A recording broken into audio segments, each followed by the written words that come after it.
अस्सलाम वालेकुम किड्स। आज हमारा टॉपिक है वक्त के बारे में। आपके सामने जो तस्वीर है इसमें एक बच्चा अली वक्त पर स्कूल जाता है। 8 बजे उसका स्कूल लगता है। 1 बजे वो आकर लंच करता है।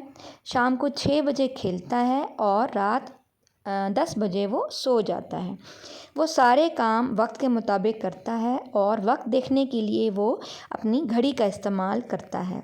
आपके सामने जो घड़ी है उस पर मुख्तलिफ़ सुइयाँ हैं जो आपको वक्त बताने में मदद करती हैं। ठीक है। अच्छा, अब हम इसके क्लॉक के फ़ेस के बारे में पढ़ेंगे कि क्लॉक का फ़ेस क्या होता है, उसमें कितने अदद होते हैं।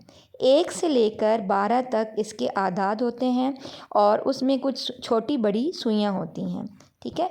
क्लॉक फ़ेस में सिर्फ़ आदाद हैं जो 1 से लेकर 12 तक डिजिट्स हैं जो हमें वक्त के बारे में बताएंगी। और जब हम इसके अंदर सुइयाँ ऐड कर देते हैं तो इस तरह से हमें मिनट और घंटों का पता चलता है। हैंड्स जो होते हैं वो इसके स्पिन करते हैं और वो हमें बताते हैं कि अभी वक्त क्या हुआ है।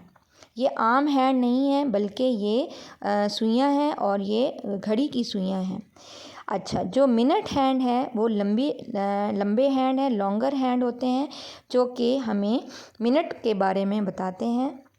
और इसी तरह से और हैंड यानी छोटी सुई वो हमें उसके शॉर्टर हैंड होते हैं और वो हमें घंटों के बारे में बताती हैं। जैसे अभी सुई है वो आपको बता रही है कि अब 1 बज चुका है। छोटी सुई 1 पर है और बड़ी सुई 12 पर है, यानी 1 बज चुका है, 1 o'clock। अच्छा, इसी तरह से अगर बड़ी सुई यानी मिनट हैंड वो 6 पर हो, इसका मतलब है कि आधा घंटा गुज़र चुका है।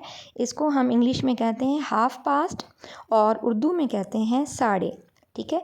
अब छोटी सुई के मुताबिक हम देखेंगे कि छोटी सुई अगर वो 2 पर है या 3 पर है तो हम उस तरह से उसका वक्त मेजर करते हैं। अच्छा, अब देखें छोटी सुई 10 पर है और बड़ी सुई 12 पर है, यानी 10 बज चुके हैं।